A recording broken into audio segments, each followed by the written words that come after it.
السلام عليكم ورحمة الله وبركاته. ومركز لي تحاني إني جوانا جيسين مله وإنه كبر إنه قابك جوانا الواقع سوق لأن كسوق قادنا هل هي مسلمين وجوانا جيسين مله قاتين الدنيا ذا واحد بدن كبدلي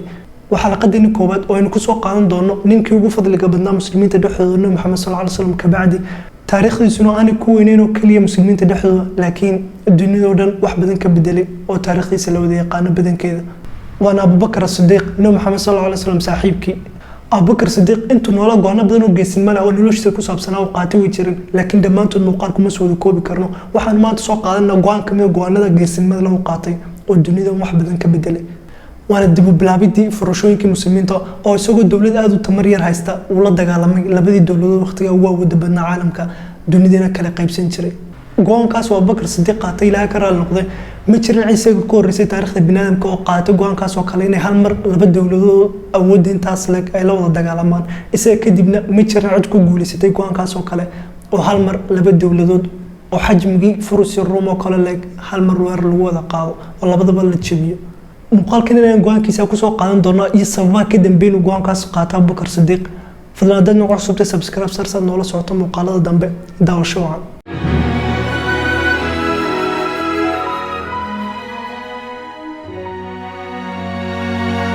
تاريخ ابنان كهرو ما يسمر إن دولة حجم دولة المسلمين تعلق وقت ياس أبو بكر كتني إن وركو قادو دولة حجم فرص وكلا لك إنكم مبالغة iyo waxyaabo dheeriga ka fogaana dawladda islaamka waxa la aasaasay sanadii koowaad hijriga macna markuu Muhammad sallallahu alayhi wasallam iyo Abu Bakar ka soo baxay Makka iyo Madiina yimaadeen waxaana ahayd waqtiga uu go'aanka qaadanay Abu Bakar sanadii 12 gabi ahaanteed bal 12 sano kaliya ay jirta dawladda Abu Bakar khaliifka ka muslimiinta dhanka fursadeen aynu waxaanu ka hadlaynaa dawlad boqolaal sano hore soo tilinaysay adduunkana marka laba meelood loo qaybiyo meel kaligeed ka talisa oo bariga adduunka oo dhan kaligeed haysata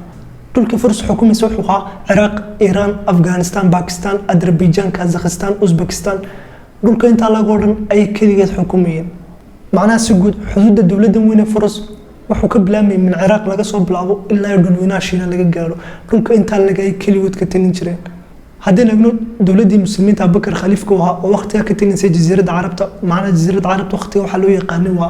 سعودي حوكوية لما أنت هي قطر هي إمارات كي بحرين وكلا دولة المسلمين عيدمدهم فرح بالنوحة هاين عيدمدي قبتي يمامة شوقي اللي دجالمي مسلمة الكذاب عيدمدهم ترود وحة هاين لبيتهم كلوا كليا عيدمدهم دولة فرصة دين كذا ضلوا إنك واحد مبالغات سمينين عيدهم كودو هالملين أي كرو دافي صابتنا وحة دول كتلين أو هذا بلارنا يدك معمولين وهذا فربنا وجد عيدهم كدولة فرصة هالملين أي كرو دافي وحنا أركي كرنا سوق على قوبي دجال كعيدمدهم فرصة مسلمين تسكجوري مادين عيدمدهم فرصة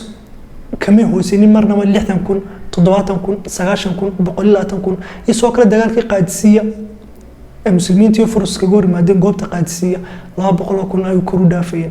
دجال قادسية معلومات كوس عبسنا دربتنا مقال هورين كجادنا لينك الديسكريبشن كاسو اللي قدونا حاجة وكاسو داون كرتا وحنا نسبر بردقنا ودولة الإسلام كم ذا سنة لبيتو مثلا كلية أنت كورنا هاي القبيلون عربات ويجوا لفتر كويس تجال جري وان مرنا من سنة حاجة دولة فرصين كان لنا أي بقلال سنة هراء صوم من سنة سو كلا عيدما من سنة اللي هاي قاب دولة ما يودقميان وحتى يحستان هو كنوع عودن بيوقت جاس جري سو كلا تكتكوين ميليترو هذا فرابلان قرنين ما دام قاب حبيسنو دولة ما ودقال من جري هدين يصير تاينا موقف أبو بكر سدون وقت يأكل سجنا عقلي بنادم كمرنا كم سود عن دولة أبو بكر تكتلني لك إن مرنا ووركو قادو دولة الفرص وكلا دولة وين وبرق عالم كلهم كليات كتلسا حجمي هان ميليتري هان يهوب كنوع عودن بينها هايستا معناه عقل بنادم مرنا كم سود عن إن دولة دار لبيتهم كسنة شرطة وحوا هايسنين أي وركو قادو دونتو فرص ودجال كتشوفين دونتو كدر سميت كلا دولة الإسلام كلا بيتهم كسنة شرطة وحكي صوب بحد بلاكور دجال سوكية معناه دجال يمكن يردوين كها المسلمين بدن كل شهيدين جزيرة عرب تودنا الدبي كول عاي مركي لقى صلاه قوبتي يا ماما ما دجالك يا ماما مسلمة الكذاب نقول لي حاجة كوسو دمان حروب الردة أما دجال ذي الردة أو بكر الصديق مركنا وقادنا يقوان كي سنة ما تمقال كنا كقعدنا يجيسين مدله وأنا فلقيت إنه جوان كانوا حكوا كلفي وأنا خصم مرة والبجوان كانوا قاتين وحياة بدنوا كدم بيوكو كلفي ترين أو بكر الصديق وقت جا مدينة شوقي وحور قدو در خالد بن وليد أو جوبت يا محمد شوقي عيدا مدي مسلمين توفر بندد وقت ياسن وطا وحانو در وراقة هيد مركز كده ما تجوبت يا ماما وتشيسر دن كاس دنوينها فرص كحيسنا عيدا مدي أنت كو أقبشة أنت كو ديدين وحب عنا كو خاص بينك الرعان macnaha soo bandhigay ciidamadaada inaad u dhaqaaqayso dhankaasi dhulweynaha Furus cidii ku diidana waxba ku khasbin dagaalka. جاءك كتابي فانهض إلى العراق حتى تدخلها من جنوب غربها وابدأ بالأبلة وتألف الناس وادعهم إلى الله عز وجل فإن أجابوا وإلا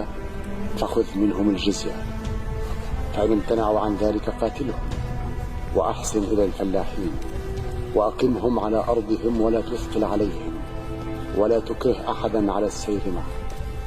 وأمرت ciidamadii goobta imaamo joogay Khalid bin Walid markuu soo bandhigay waraaqada Abu Bakar ee sheegaysa inuu dhaqaaqo dhankaasi dhulweynaha Furus ciidamadu way yaabeen qaadan waana ku noqon weydi sidii ula dagaalameen dawladda intaas leeg ee Furus la dhado dawladda Furus haybad aad u sareysa iyo cabsi aad u farabadan ay ku beerto qulubta waqtiga dadkii dunida ku noolaa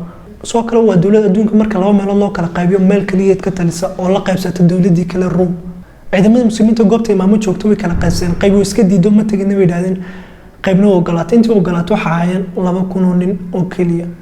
Khalid bin Walid isagoo amarkii Abu Bakr Siddiq qaadanay 2,000 nin ay ka haystay waxaanu markaa fariin ama warqad u diray boqorkii Kisra ee Furus waxaanu ku dhahay isdiib oo jizida bixi hadii kale waxaan ku keeni doonaa niman dhimashada u jecel sida idinku nolosha u jeceshay haddaba Khalid bin Walid ciidamadiisu ka haystay goobta imaamo joogay waxaanu tagay dhankaasi Kuwait buu jeestay dhulkan maanta loo yaqaano dagaalo fara badan xagaas way ku wada galeen Furus dhamaantoodna ku jabiyay waxaana kamid ahaa dagaaladaas Nahda Kaadma Walaja seen kaga soo hadlay muuqaaladii saddexdii xalqadood ka sameeyay taariikhda Khalid bin Walid linkiga soo dhigo doona description kaaga nood ka soo daawan kartaan xagaas dagaaladan uu Khalid bin Walid la galay dawladda Furus dhamaantood ku wada jabiyay waxaanu soo kala dilay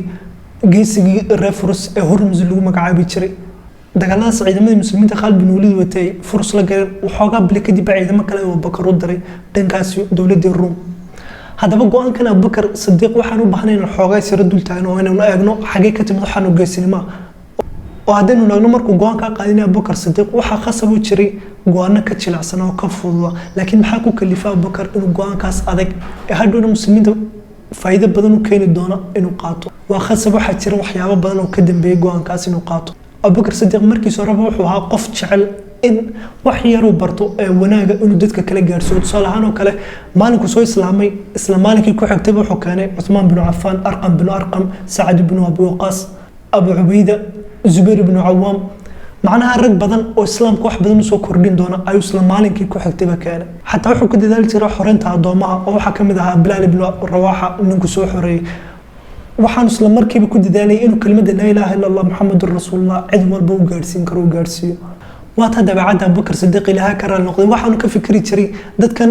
boqolaalka sano dabka soo caabudi jiray ee dankaga ku nool ama cidhiidhiga ku nool soo diinta islaamka u gaarsiin lahaa Abu Bakr Siddiq wuxuu helanaa mar walba faafinta diinta islaamka wuxuu ogaa boqolkiiba boqol dadkan Furus ku nool inay dulmi ku noolin marka koowaad mar haddana shariicada islaamku meesha walin iyo sidoo kale inay ku noolin nolol cidhiidhiya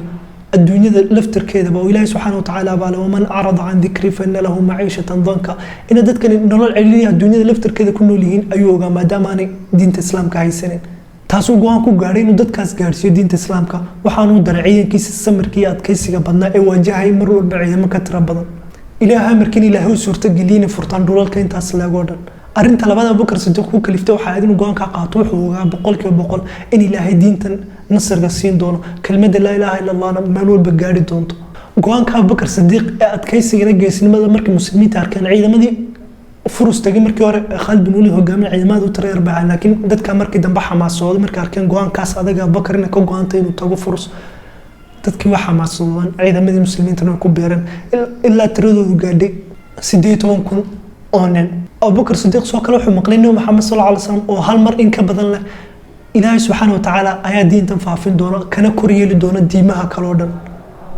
Abu Bakr الصديق hadallada si bilaash kuma dhaafin soo kala Abu Bakr الصديق wuxuu maqlay xadiis uu Thu'ban warinayo oo saxiix Muslim ku qoran oo Muhammad صلى الله عليه وسلم leeyahay diintan islaamka waxa gaari doontaa cad ka soo baxaya cad dhaca macnaha waqtigaas aad ka soo bax waxa ka tilinaysa dawladda weyn Furus aad ka dhacay waxa ka tilinaysa dawladda weyneeda kale ee Rome lagu magacaabay Abu Bakr Siddiq ahadiistaas ay soo fiican u maqlay una aaminay taasana qof walba muslim looga baahan yahay soo kala Abu Bakr Siddiq wuxuu maqlay Muhammad sallallahu alayhi wasallam oo waqtigii Makka la joogay la dhibaataysna dulmiga badan lagu hayay xoolahooda laga dhacay Muhammad sallallahu alayhi wasallam waqtiga wuxuu lahaa oo reemaka ku lahaa dhaha hal kelmad oo la ilaaha illa allah muhammadur rasuulullah ka waday oo carabta iyo ajamkaba aad kaga sarreyn doontaan macnaha cajamkana waxaa laga weydiyay intaan carabta ahayn oo dowladda fursi ruumba labaduba carab ma ahayn abubakarna si fiican ayuu hadallada nabi maxamed sallallahu alayhi wasallam u maqlay kelimada laa ilaaha illa allah muxammadur rasuulullah uu aaminsanaa isagii ciidamadu dariba soo kale ma xasuusataan maalinkii khandaq ama dagaalka axzaab lagu magacaabay